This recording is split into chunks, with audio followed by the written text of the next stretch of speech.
प्रिय दर्शकों, कनाडा क्या और कैसे संक्षेप में नाम की इस श्रृंखला में आपका फिर से स्वागत है।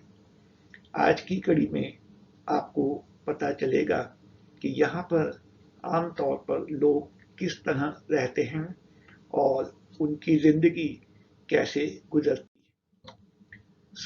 दर्शकों, कनाडा में बहुत से लोग वैसे तो शरीर में भारी भरकम से दिखते हैं, लेकिन न तो उन्हें चलने फिरने में कोई खास परेशानी होती है और न ही उनके काम करने के ढंग में सुस्ती दिखाई देती है।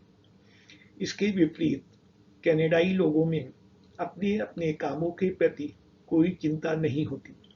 उनका काम धंधा नियमित रूप से बखूबी चलता रहता है।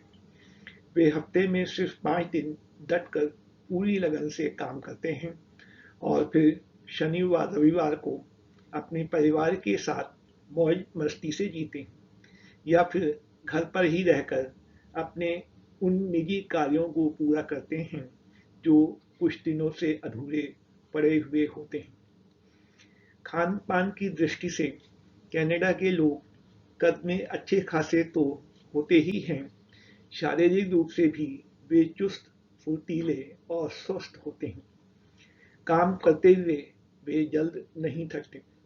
हालांकि वे अपने रोजाना के खाने पीने में चीनी का सीधा प्रयोग ज़्यादा नहीं करते, लेकिन उनके भोजन में cake, pastry, ice cream, sauce, chocolate, toffee आदि प्रायः शामिल होती हैं, ठंडे अथवा गर्म पेय पदार्थ के साथ। उनकी खाने पीने की चीज़ों में अलसी, दालचीनी, क्रीम आदि का प्रयोग बहुत होता है।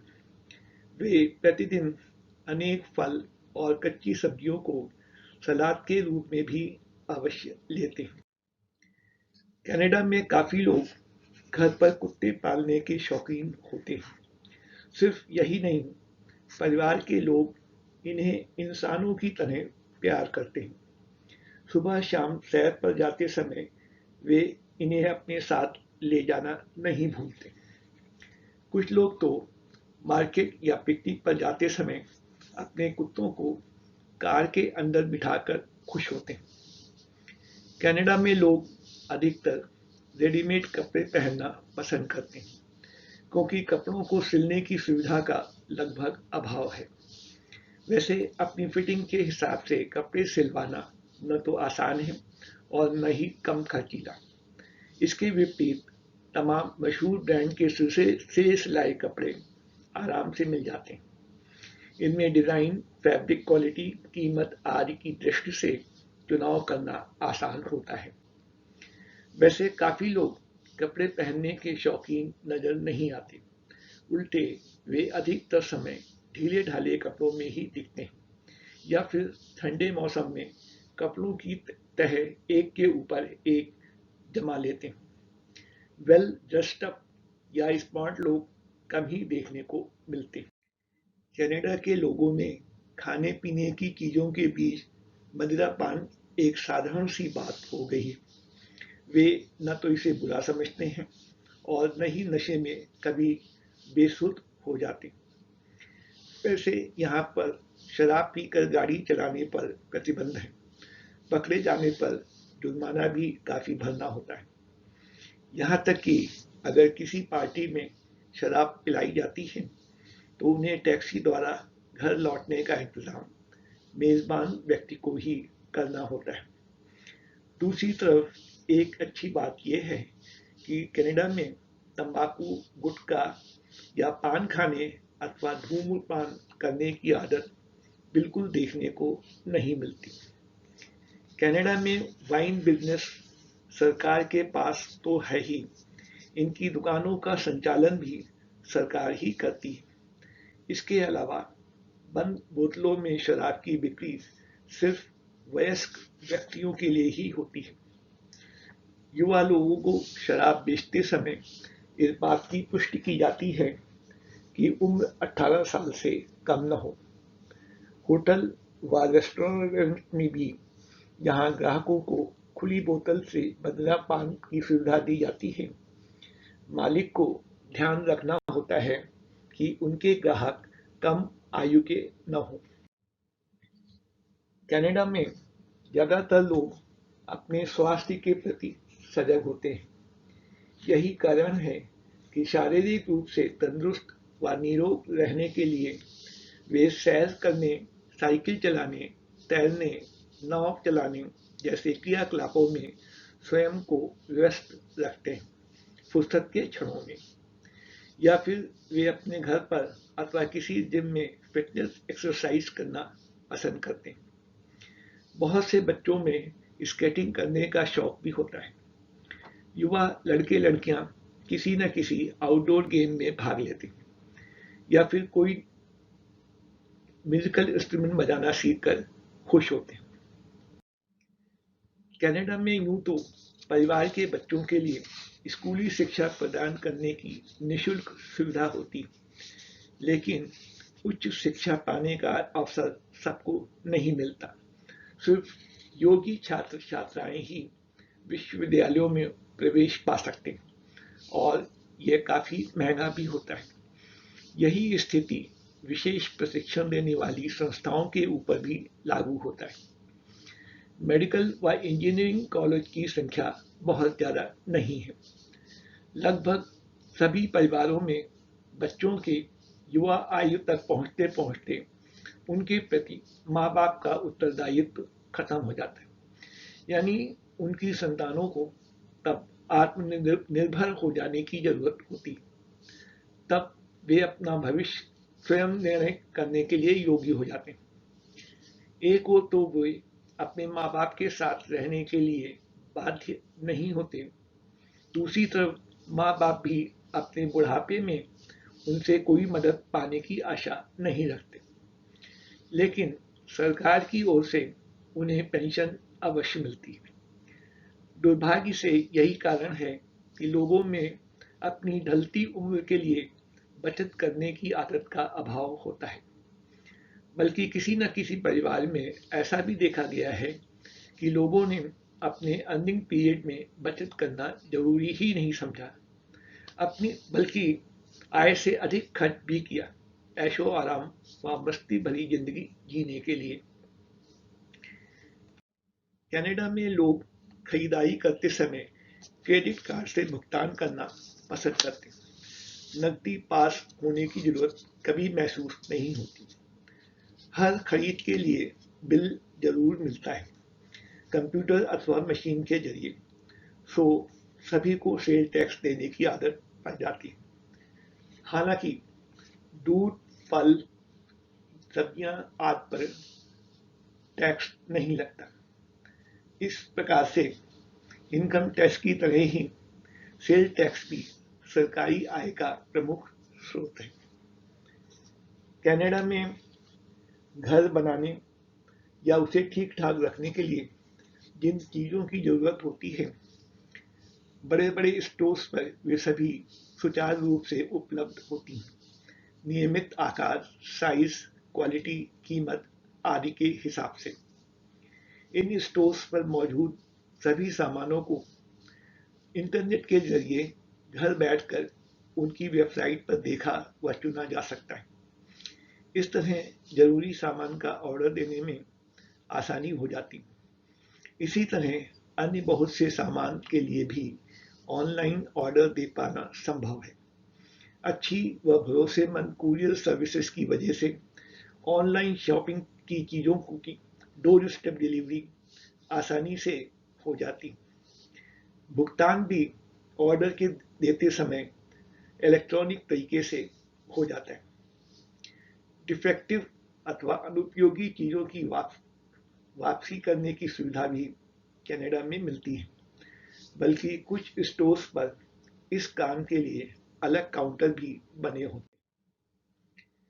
कनाडा में मैन पावर कम होने की वजह से लगभग सभी क्षेत्रों में काफ़ी काम या तो ऑटोमेटिव ऑपरेशन वाले होते हैं या फिर मशीन कंट्रोल्ड, जिनमें या तो किसी शख्स की मौजूदगी जरूरी नहीं होती अथवा बहुत कम लोगों से ही काम चल जाता है।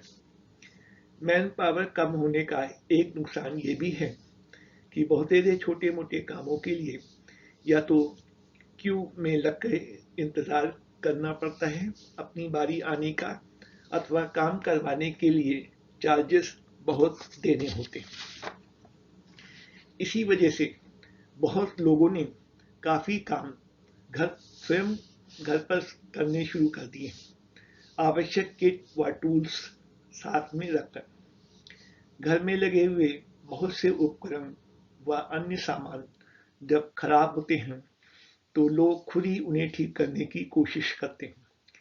इसके लिए जरूरी स्पेयर पार्ट्स जो मैनुअल की मदद से पता कर लिए जाते हैं, लोकल मार्केट में अथवा इंटरनेट के जरिए खरीदे जा सकते हैं। इलेक्ट्रिकल और इलेक्ट्रॉनिक इक्विपमेंट डिजाइन करते समय मॉड्यूलर कंसेप्ट का ध्यान रखा जाता है ताकि सिर्फ खराब हुए पार्ट को बदलकर रिपेयरिंग की जा सके। कंपनी की वेबसाइट या इंटरनेट पर डू इट योरसेल्फ वीडियोस के द्वारा सिलसिलेवार ढंग से खराब उपकरण को खोलकर डिफेक्टिव पार्ट बाहर निकालने और नया पार्ट फिट करने आदि की पूरी विधि पता चल जाती है। सिर्फ कुछ बेसिक टूल्स की जरूरत होती है, जैसे तरह तरह के पेचकस, ट्विजर, प्लायर, वोल्टेज और कंटिन्यूटी टेस्टर आदि। यदि रिपेयरिंग खुद न करनी हो तो ट्रेन टेक्नीशियन व सर्विसिंग स्टाफ को भी बुलाया जा सकता है, लेकिन एक तो उनके चार्जेस बहुत ज़्यादा होंगे और दूसरे घर पर उनके आने की प्रतीक्षा करनी होगी। कभी कभी तो 2-4 दिनों का इंतज़ार भी करना पड़ सकता है। लेकिन अच्छी बात यह है कि ऐसे लोगों के पास सभी जरूरी सामान होता है, साथ ही अधिकतर इन्हें किसी हेल्पर की जरूरत नहीं होती।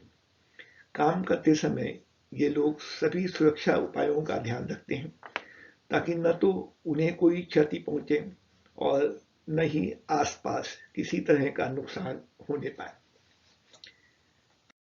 कनाडा में मार्केट साफ सुथरे नजर आते हैं। सिटी एडमिनिस्ट्रेशन द्वारा निर्धारित सभी नियमों का पालन पूरी तरह से किया जाता है। कोई भी सामान दुकानों के बाहर नहीं दिखता और न ही अनावश्यक रूप से इधर उधर कोई प्रचार सामग्री दिखाई देती। साइन बोर्ड भी केवल निर्धारित स्थान पर होते हैं। हर बिकी हुई चीज के लिए बिल मिलता है, तो कोई भी ग्राहक सेल टैक्स दिए बिना नहीं रह सकता।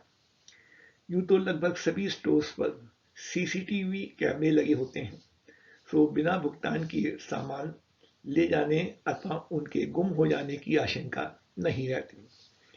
कहीं कहीं तो एग्जिट गेट पर मैनुअल चेकिंग का प्रावधान भी होता है, या फिर बहुत सी चीजों पर आरएफबी टैक्स लगे होने के कारण जो पेमेंट के समय काउंटर पर ही अलग कर लिए जाते हैं। कोई अगर चाहे भी तो बिना बिल के सामान को बाहर नहीं ले जा सकता। सभी मार्केटों में कार पार्किंग की पर्याप्त सुविधा होती है निर्धारित स्थान पर गाड़ी खड़ी करने के लिए। हर मार्केट की कार पार्किंग में कुछ स्थान अपंग व्यक्तियों की कारों के लिए भी आरक्षित होते हैं।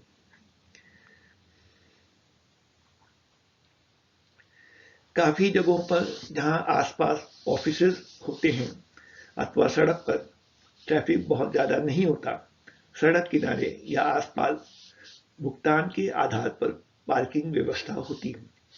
कई रोड साइड स्पॉट पर और कुछ सड़कों पर ट्रैफिक मूवमेंट पर समय व सप्ताह के दिनों का प्रतिबंध भी होता है, यानी उस दौरान गाड़ियों के आवागमन पर उन्हें पार करने की अवधि को भी सीमित किया जा सकता है। ऑफिस टाइमिंग के दौरान कुछ सड़कों पर या तो वन वे ट्रैफिक कर दिया जाता है अथवा हैवी व्हीकल्स का मूवमेंट बंद कर दिया जाता है। इसी तरह road side parking slots per काम के दिनों में सिर्फ घंटे आध घंटे के लिए ही कार को पार्क किया जा सकता है। शनि और रविवार को ये प्रतिबंध हट जाता है। शहर के अंदर एक से दूसरे स्थान तक जाने के लिए लोग प्रायः अपनी कारों का प्रयोग करना पसंद करते हैं। हालांकि सिटी बस और टैक्सी की सेवाएं भी उपलब्ध होती हैं, लेकिन साइकिल रिक्शा व थ्री व्हीलर पूरे कनाडा में नहीं दिखते। शहर के अंदर अथवा दूसरे शहरों में जाने के लिए रेंटल की कारें मिलती हैं। इसी तरह भारी भरकम या बड़ा सामान जो अपनी कार के अंदर नहीं ले जाया जा सकता, उसके लिए छोटे व बड़े ट्रक भी किराए पर आसानी से मिल जाते हैं, बशर्ते आपके पास ड्राइविंग लाइसेंस हो।